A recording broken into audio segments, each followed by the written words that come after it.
Votre chaîne de télévision panafricaine For You Télévision, une autre vision du monde.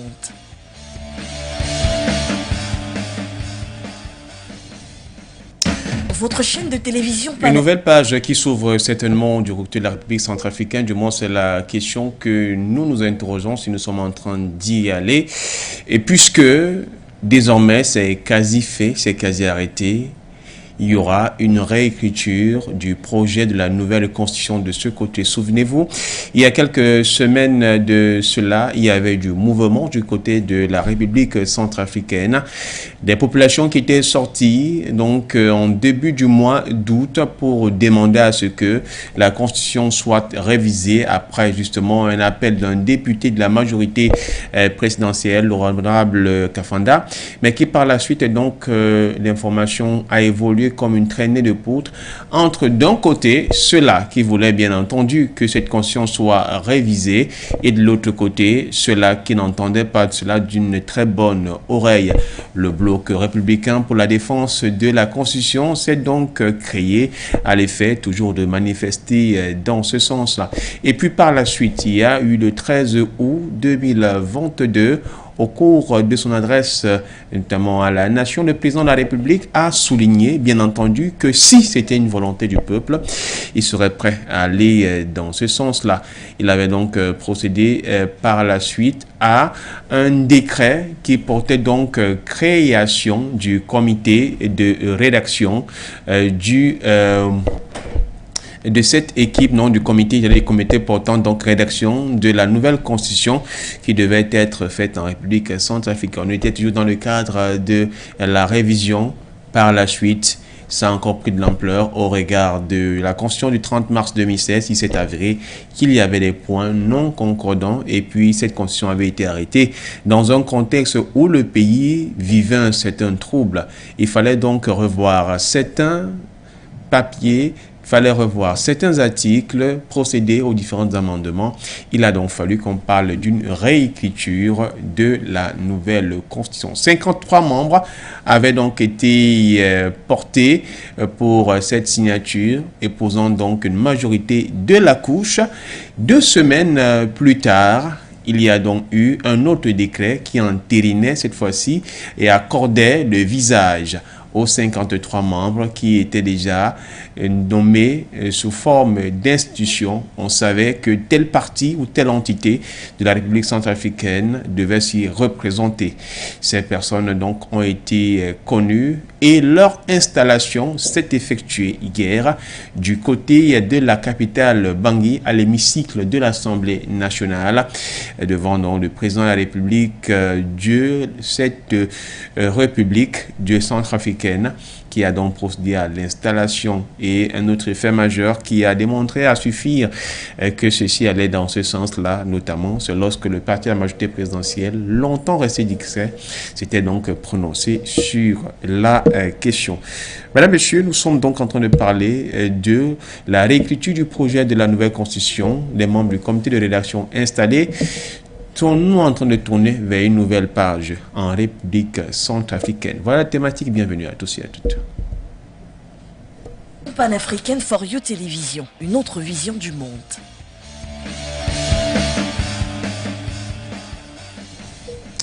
Bienvenue à toutes et à tous. RCA, réécriture du projet de la nouvelle constitution. Les membres du comité de rédaction installés vers une nouvelle page en Centrafrique.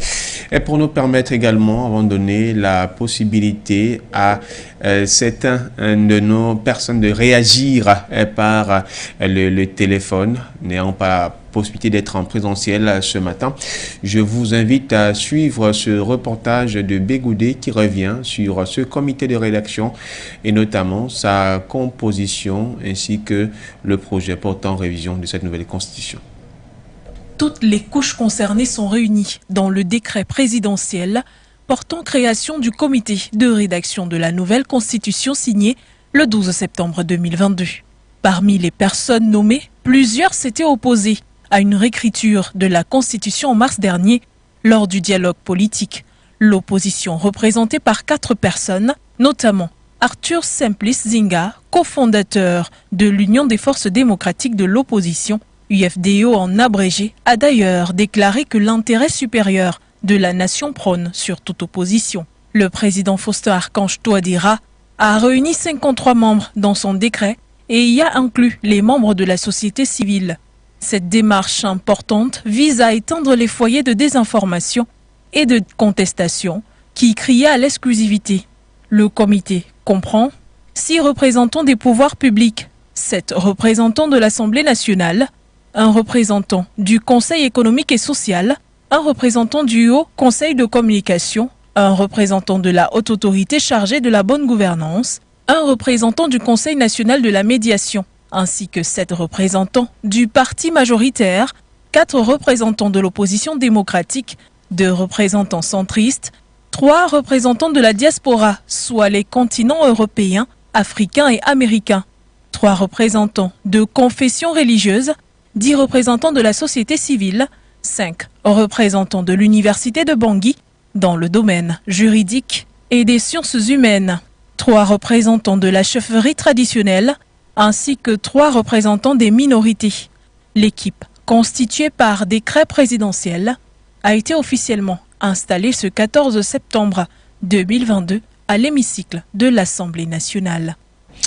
La République centrafricaine qui est donc en train de vouloir tenir son avenir entre les mains et entre bien sûr dans une nouvelle phase parce que la constitution étant dans la loi fondamentale d'un pays, il est clair que si vous venez à réécrire une nouvelle constitution, cela voudrait également dire que vous prenez de nouvelles dispositions, de nouvelles approches et forcément aussi une nouvelle vision de voir l'avenir. Ce pays, longtemps resté dans une forme de précarité, mais surtout longtemps dominé par des guerres civiles de part et d'autre et certainement donc entériné par les puissances occidentales alors qu'il est riche dans son sous-sol, a souvent beaucoup crevé. Il est d'ailleurs enclavé selon un terme technique puisque nous ne disposons pas d'un port.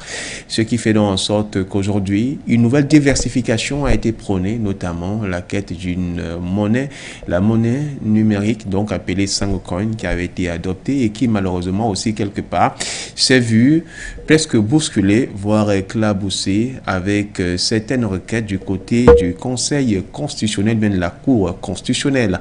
Mais s'agissant donc de cette constitution en elle-même, le projet de la nouvelle constitution, de cette nouvelle loi fondamentale devra donc être rédigée dans les prochains jours. Du moment où les membres ont été installés, ils auront tout simplement 3 mois à compter donc de leur date d'installation jusqu'à ce qu'ils puissent rendre copie auprès du président de la République et ils seront chapeautés par un bureau qui devra veiller donc à leur conduite et ainsi qu'à leur mouvement.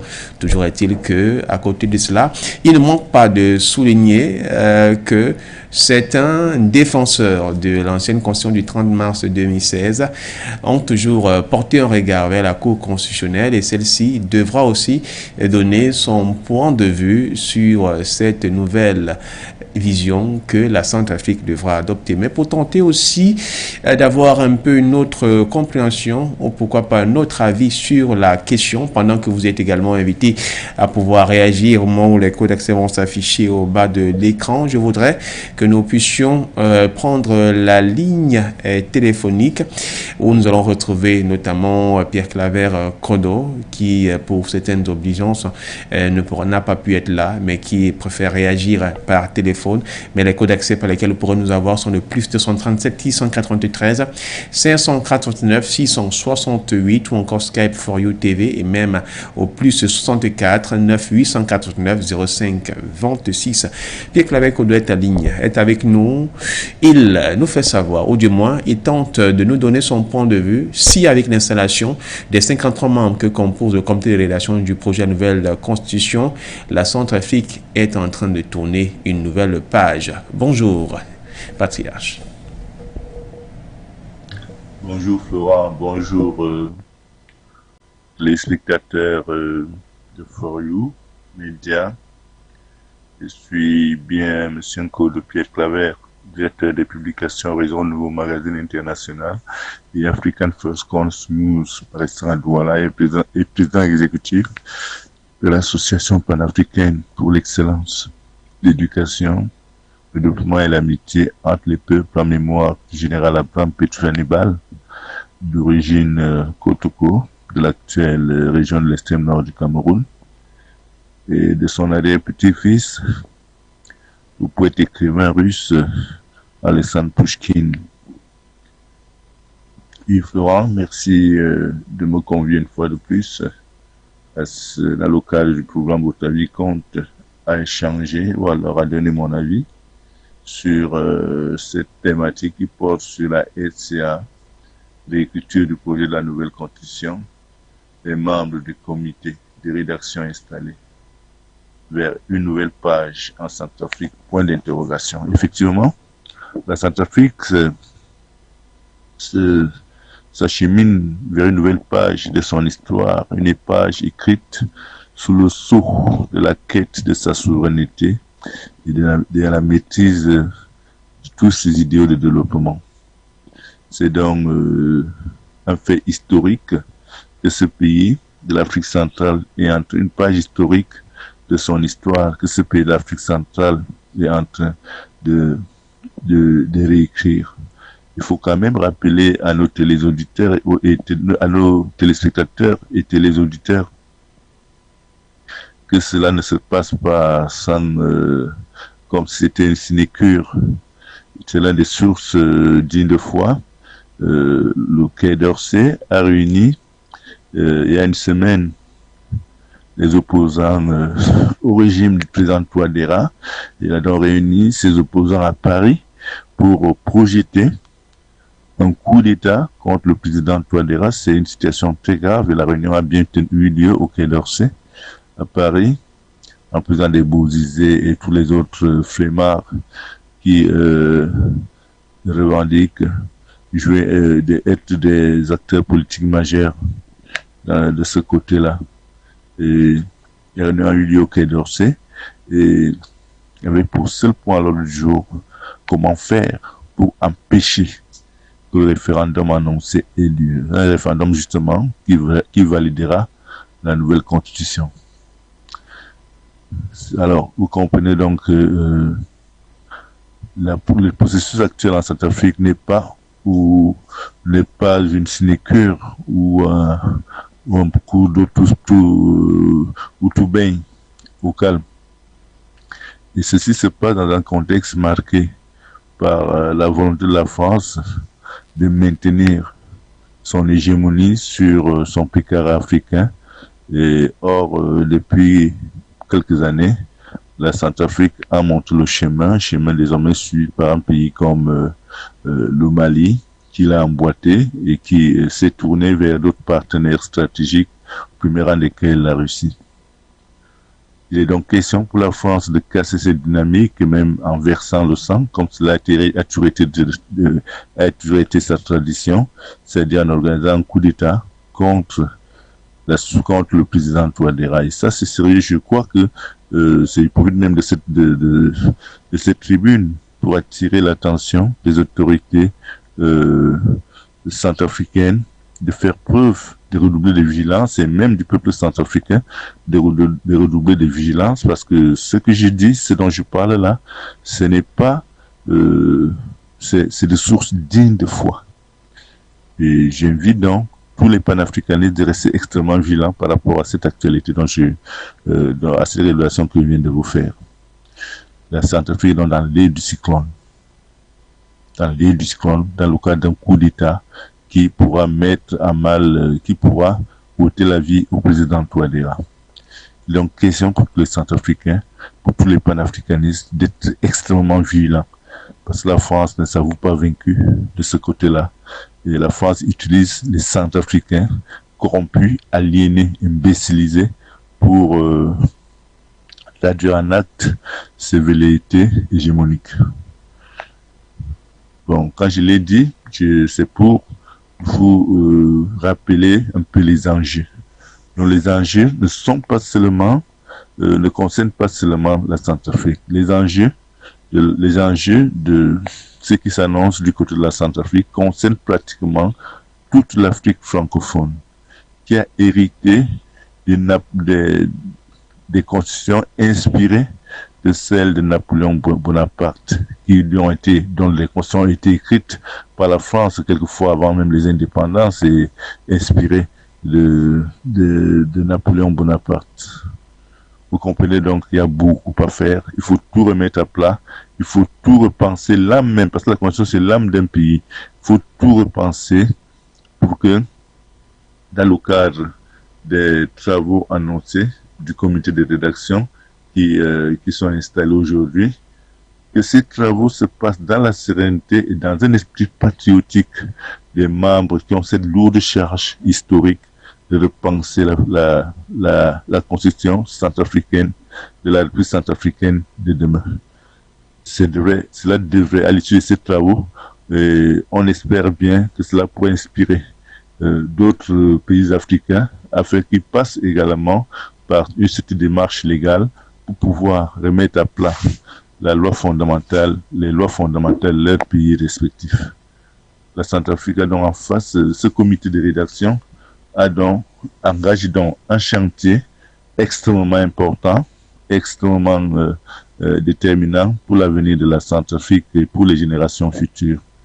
Et même pour l'avenir des relations entre la France et la Centrafrique, et même entre la France et le reste des pays africains. Parce qu'on pourra, à l'issue de la promulgation de cette nouvelle constitution, on pourra simplement faire le distinguo sur le contenu de celle-ci qui certainement va renforcer la souveraineté du Mali, va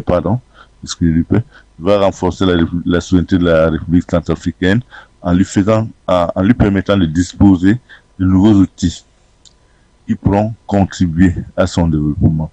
Il est d'une marge de manœuvre légale, constitutionnelle, par exemple vis-à-vis du franc CFA, vis-à-vis de ses relations avec la France qui lui impose quand même un certain nombre de contraintes en matière de développement. Donc, des contraintes héritées d'ailleurs des 11 accords de coopération imposés à nos pays par la France bien avant nos indépendances.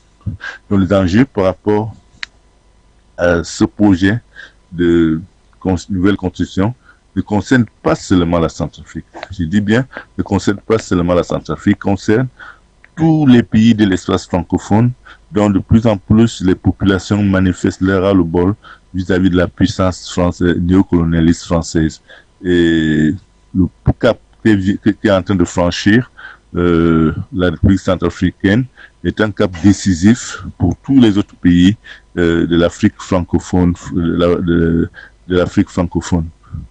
Parce que l'expérience tirée de la Centrafrique, de la démarche centrafricaine, pourrait susciter des vocations autour de l'Afrique, autour d'autres pays africains qui ont à leur tête des dirigeants audacieux. Il n'y en a pas beaucoup, certes, des dirigeants audacieux qui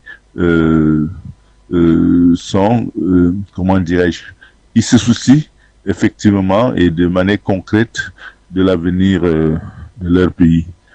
On est donc dans un schéma de révolution douce en cours, de révolution constitutionnelle, parce que c'est une véritable révolution que la Centrafrique est en train d'opérer, mais une révolution démocratique.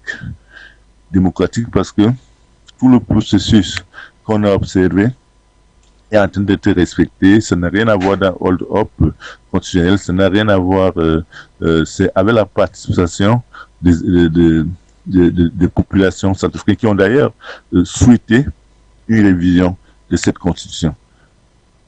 Or, les gérants de la France restent présents. Les gérants de la France restent une grosse menace pour le déroulement serein de ces opérations. Donc, une fois de plus, il faut franchement faire preuve d'audace, de vigilance vis-à-vis de la France tout au long de ce processus et même après. Parce que l'avenir de la Centrafrique en dépend, et même l'avenir de toute l'Afrique francophone en dépend également. Donc, vous imaginez bien que dans ce contexte, dans un contexte pareil, on a en face de nous quelqu'un qui s'est présenté pendant des années comme un ami, mais qui en réalité est une menace. Et c'est aussi une leçon pour les pays africains qui continuent à avoir à la France une amitié. Non, la France n'a jamais été un ami. Il faut considérer, en matière de relations internationales, il faudrait que les Africains apprennent à considérer leur vis-à-vis comme étant des opportunités ou des menaces. Ou or, à l'analyse de la relation franco-africaine, il y a une seule certitude. La France est une menace pour la paix, une menace pour le développement, une menace même pour la sécurité des pays africains et une menace pour leur développement. Et donc, question pour les pays africains, tout au moins les dirigeants qui ont encore de la vision, qui ont encore de l'amour pour leur parti, de s'ouvrir à d'autres partenaires afin de consolider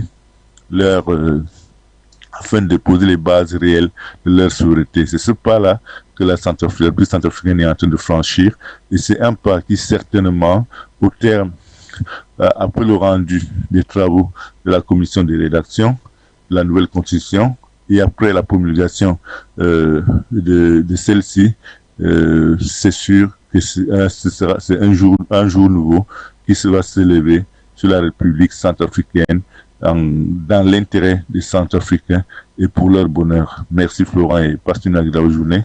Comme tu le sais d'ailleurs, je suis bien en deuil là, donc je suis très absorbé. J'espère être un peu plus posé après les obsèques et être dans la semaine prochaine. Bonne journée. Merci. Bonjour aussi à tous nos auditeurs et téléspectateurs. Auditeurs et téléspectateurs. Bonne journée à vous tous. Merci. Et merci surtout pour votre fidélité. Merci également à vous, Pierre Claver Kondo, et toutes nos condoléances une fois de plus pour la peine que vous avez, également cette autre peine qui est devenue en même temps un devoir de pouvoir répondre à l'Afrique et répondre présent aux préoccupations que connaît le continent africain. Une précision bien entendu, il faut dire que nous développerons davantage la dite thématique au cours de la grande édition de votre avis compte de la semaine qui est très souvent le samedi, et il y aura donc un large éventail de temps pour reparler davantage parce qu'il y a d'autres questions de fond sur lesquelles nous pourrons encore revenir, et nous aurons notamment des personnes outillées en la matière pour réagir. Mais qu'à cela ne tienne, toujours dans le cadre des réactions, notamment certaines personnes pourront réagir ou peuvent, j'allais dire, réagir au plus 237 693 549 668 ou encore par Skype for you TV, et même au plus 64 9 889 05 26. Continuons toujours parlant de cette mise en bouche de la réécriture et notamment de la nouvelle constitution. Les membres qui ont donc été installés hier, 14 septembre 2022, à Bangui par le président de la République de Centrafrique. Il s'agit donc du professeur Faustin Archange Touadéra, et l'on s'interroge sur cette page que la République centrafricaine est donc en voie de vouloir se frayer un chemin. Et pour encore prendre notre réaction, on va cette fois-ci prendre le point de vue d'un spécialiste de gouvernance. Il est donc spécialiste de gouvernance, également de relations internationales, universitaires. Christian M. Tchonke, depuis la ville, j'allais dire de Tchang, pour ne pas dire Bafoussam, ville universitaire dans la région de l'Ouest, nous donne également sa lecture sur cette installation des nouveaux membres du comité de rédaction du projet de la nouvelle constitution. Mesdames, Messieurs, fidèles amis auditeurs, bienvenue à cette nouvelle édition de votre avis compte sur For You Media. Aujourd'hui, nous nous intéressons à l'actualité en Centrafrique, qui est l'installation du comité de rédaction de la nouvelle constitution centrafricaine. D'entrée de jeu, il est nécessaire et important de constater que l'actualité internationale n'est plus alimentée par les mauvaises nouvelles venant de la Centrafrique en ce qui concerne les révoltes ou des conflits ou des confrontations armées. Pour dire qu'une certaine accalmie ou alors une accalmie certaine est en train de se retrouver, de se reconstruire en Centrafrique. Et cela est à mettre à l'actif du président Touadéra, qui a su prendre de bonnes résolutions et faire des meilleures options, que ce soit sur le choix de ses partenaires internationaux ou alors de sa nouvelle politique étrangère. Parce que, disons-le, La stabilité en Centrafrique était tributaire à la mise en commun des mesures de sûreté, des renseignements, tant des partenaires de la sous-région Afrique centrale, notamment le Cameroun et le Tchad, qui sont des voisins de la Centrafrique, et d'autre part, par le choix stratégico-militaire. Et ce choix stratégico-militaire a été fait par le président Akash Touadéra dès lors qu'il a décidé de prendre pour nouveau partenaire militaire la Russie. Donc on peut dire qu'aujourd'hui, les confrontations armées sont de moins en moins récurrentes en Centrafrique et on assiste à une accalmie au point où une commission constituante a été mise sur pied sans soulèvement, sans heurte, sans bruit. Et cette commission constituante a été installée hier par le président Touadéra, ce qui prouve qu'il y a une certaine adhésion à la nouvelle politique, il y a une certaine adhésion populaire ou de la classe politique néanmoins au choix, aux nouveaux choix politiques et aux nouvelles orientations politiques du président Touadéra. Maintenant, dit qu'on se tourne là, on s'oriente là vers une nouvelle page en Centrafrique, on peut l'affirmer, on peut souhaiter, on peut prier que cela perdure parce que véritablement, rédiger une nouvelle constitution voudrait dire reconstruire une nouvelle république et on peut l'affirmer que la Centrafrique est sur la voie de renaître. L'État centrafricain est en train de se restructurer. Avec la nouvelle constitution, ce sera une nouvelle république et cette actualité en Centrafrique bat en brèche l'imagerie populaire des européocentristes qui pensent que tout est noir en Afrique ou alors tout n'est que autoritarisme en Afrique. Mais la Centrafrique est en train de nous montrer que la classe politique peut faire confiance à un dirigeant et accepter ses choix jusqu'à preuve du contraire. Dans cette commission, nous prions juste que cet esprit d'ouverture, de dialogue, de consensus perdu au moment de la rédaction, afin que la Centrafrique et la nouvelle République qui sortira de ces travaux soit une nouvelle Centrafrique plus ouverte vers le développement pour la Centrafrique avec les Centrafricains. Donc, nous souhaitons donc vivement que ce comité de rédaction installé prenne à bras le corps les missions qui leur sont dévolues dans l'intérêt suprême du peuple centrafricain et de la nation centrafricaine, dans un esprit républicain, en prenant en considération l'environnement géopolitique dans lequel se déploient les États africains, en prenant en compte l'environnement international, en prenant aussi en compte l'environnement sous-région, avec ce désir d'aboutir véritablement à un libre-échange au niveau de la sous-région. Donc voilà les orientations qu'on peut, sur le plan géostratégique, sur le plan international, espérer retrouver dans cette nouvelle constitution. Et sur le plan interne, on souhaiterait que cette commission constituante prenne en considération les réalités socio-culturelles, les intérêts catégoriels des différents peuples centrafricains, des différents groupes centrafricains, et prenne en compte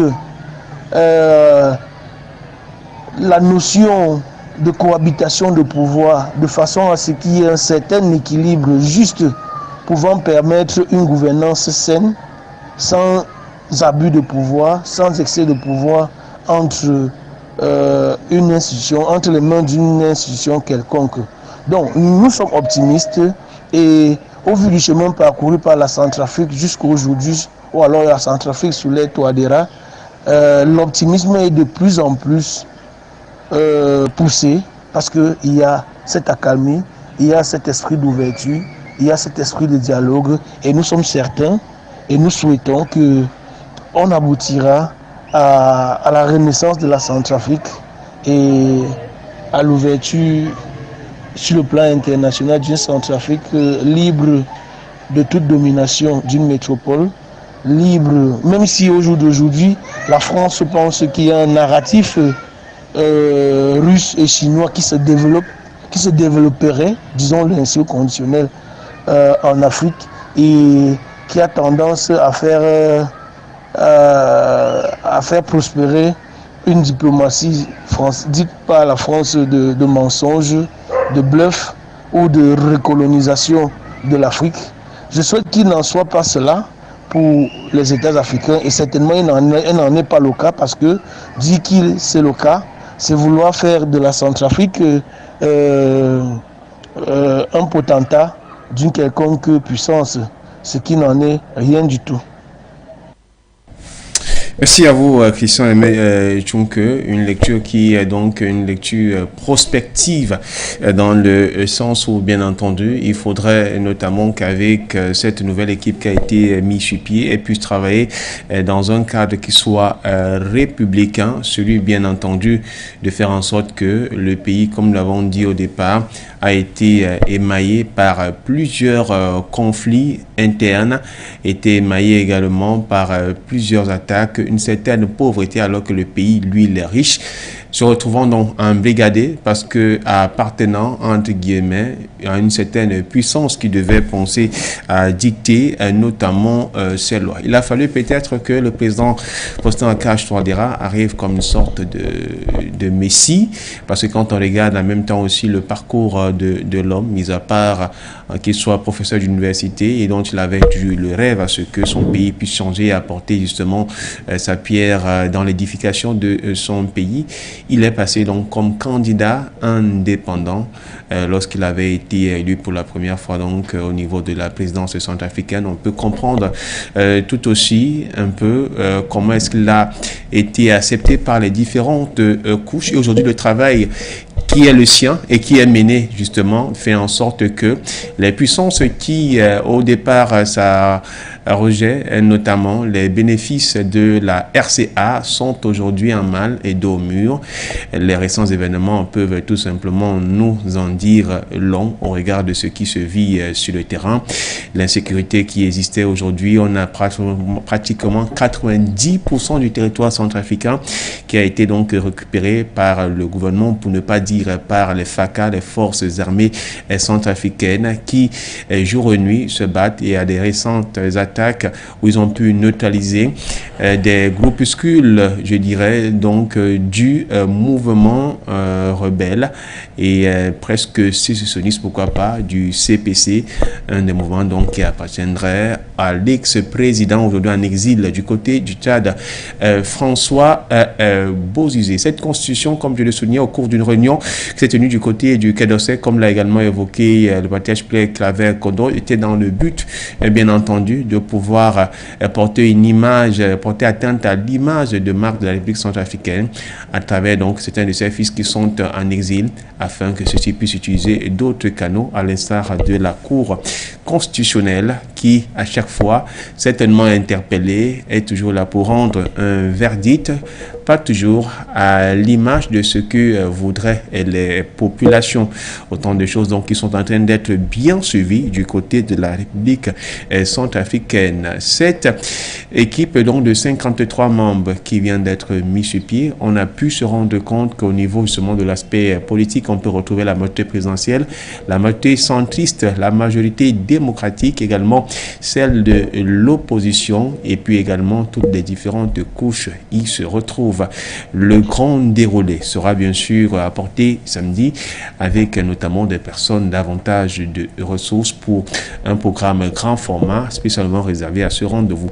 Là pour l'heure, je vous invite encore à écouter ou à suivre, c'est peut-être le thème qu'il faudrait utiliser, ce reportage de Bégoudé sur l'installation et de ses membres, la composition du comité de rédaction portant donc écriture de la nouvelle constitution de la République centrafricaine. Toutes les couches concernées sont réunies dans le décret présidentiel portant création du comité de rédaction de la nouvelle constitution signé le 12 septembre 2022. Parmi les personnes nommées, plusieurs s'étaient opposées à une réécriture de la constitution en mars dernier lors du dialogue politique.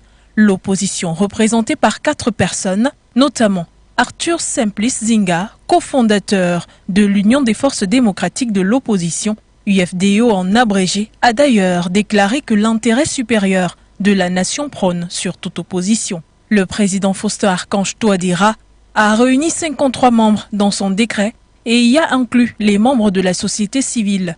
Cette démarche importante vise à éteindre les foyers de désinformation et de contestation qui criait à l'exclusivité.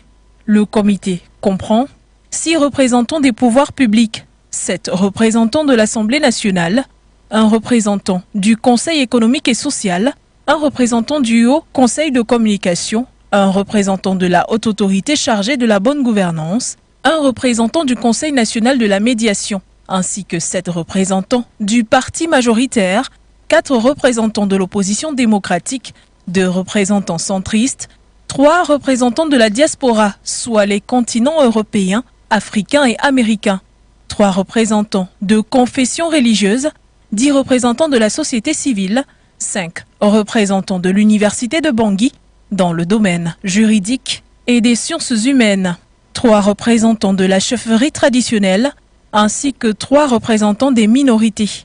L'équipe, constituée par décret présidentiel, a été officiellement installée ce 14 septembre 2022 à l'hémicycle de l'Assemblée nationale. Installé donc les couches concernées sont... Voilà, merci décidément donc ce reportage de Bégoudé qui est donc arrivé à son terme, l'hémicycle de l'Assemblée nationale qui est donc la représentativité de l'ensemble donc des couches sociales que compte la République centrafricaine, parce que dit-on souvent, c'est du côté du Parlement que l'on retrouve toutes les entités, et les parlementaires sont issus de ces différentes zones, de ces différentes circonscriptions électorales ou administratives, tout ce que vous voulez. Ils portent donc la voix du peuple. Ce sont ces élus-là qui viennent donc à discuter et à pouvoir soumettre des projets ou encore à défendre certains pour que la population se porte dans de très bonnes conditions. Une nouvelle page, certainement pour la République centrafricaine, peut-être d'autres n'y croient pas, mais nous y croyons, et pour davantage le démontrer à suffire et au regard notamment du gros investissement qui est en train d'être fourni et de ce qui arrive avec l'équipe actuelle du régime Touadéra. Nous en reparlerons, comme je l'ai dit, au cours du grand format qui aura donc près de 2 heures d'antenne pour mieux investir sur la question. Nous sommes malheureusement arrivés au terme de cette production. Merci de nous avoir suivis. Les programmes de For You Télévision se poursuivent. Votre chaîne de télévision panafricaine For You Télévision, une autre vision du monde.